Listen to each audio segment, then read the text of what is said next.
What if the red you see and the red I see are completely different colors? And what if we could never know?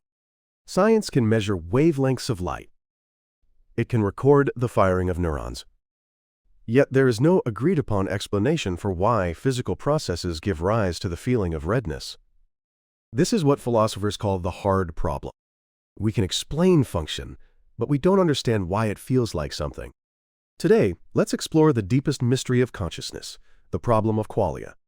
By the end of this video, you'll realize that the experience of feeling you take for granted is the most perplexing phenomenon in the universe.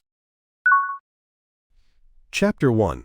The easy problem and the hard problem. Let's start with something familiar. When you see a red apple, what's happening? Light hits the apple and reflects. That light enters your eye, and cells in your retina respond. But why does it feel red? Neuroscience can explain the mechanics of vision in detail. Light stimulates cone cells in the retina. Electrical signals travel through the optic nerve via the thalamus to the occipital lobe. What makes this even more complex is that red isn't determined by a single wavelength.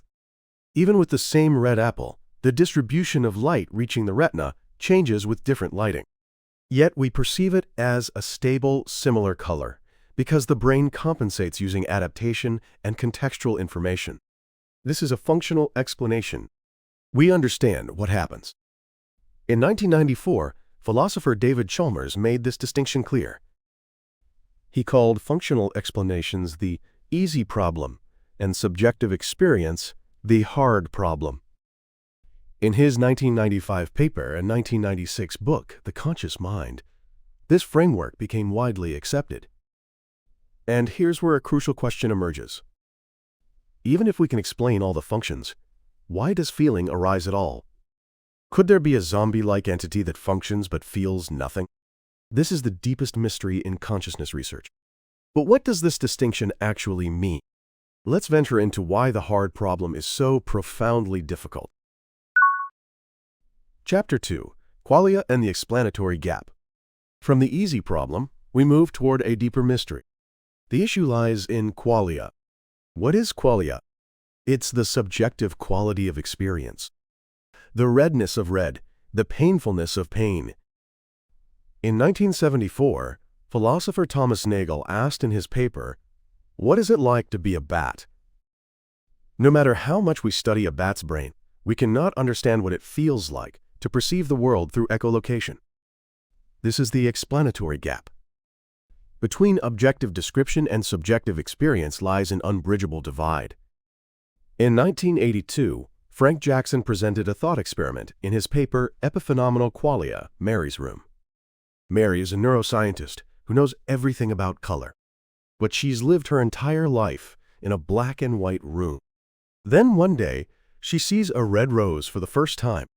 In that moment, does she learn something new? If Mary learns something new, then physical information alone cannot explain consciousness. This is the essence of the explanatory gap. Interestingly, Jackson himself later revised this view, but the sharpness of the problem remains. Let's think about what this means. If physical descriptions can't capture everything, is consciousness something beyond physical laws? Or is our framework of understanding fundamentally mistaken? Scientific reductionism confronts its limits here. So how have philosophers responded to this mystery? This is the battleground at the frontier of science and philosophy. Chapter 3. The limits of reductionism and the path to panpsychism. Responses to the hard problem fall into three broad categories: reductionism, dualism, and panpsychism. Reductionists say, eventually neuroscience will explain everything. But no matter how well we understand the brain, can we explain why feeling emerges? There are attempts, like integrated information theory. Developed since the 2000s, this theory seeks to quantify consciousness as information integration. While IIT claims to provide a theoretical response to why feeling accompanies function, debates continue over verification methods and the validity of its premises. In fact, in 2023, results from a large-scale international experiment testing this theory were published, but no definitive answers emerged. The controversy only intensified. Dualism treats mind and matter as separate. But this creates a new mystery. How do mind and brain interact? And then there's panpsychism, an ancient idea gaining new attention.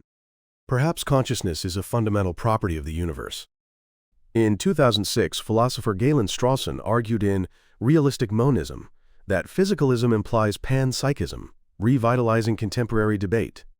This might sound outlandish. But consider this. If consciousness emerges from complex brains, at what point does it arise? With 10 billion neurons? Or 100 billion? There's no line we can draw. Some versions of panpsychism posit primitive phenomenality in the intrinsic aspect of physical existence. However, the combination problem, how microphenomenality integrates to become our consciousness, remains a major point of contention. Think about this for a moment. If consciousness is a fundamental property, the hard problem dissolves. Consciousness doesn't arise. It's always been there. But this raises new questions. Does a stone have consciousness? What does that feel like? So where are we headed? The mystery of consciousness remains unsolved. Chapter 4, Insights to Remember. Today we've delved deep into the hard problem of consciousness. We've seen that there's an unbridgeable gap between functional explanation and subjective experience. No matter how far science advances, we still don't know why we feel.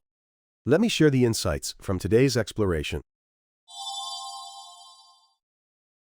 First, Chalmers' distinction between the easy problem and the hard problem rewrote the map of consciousness research.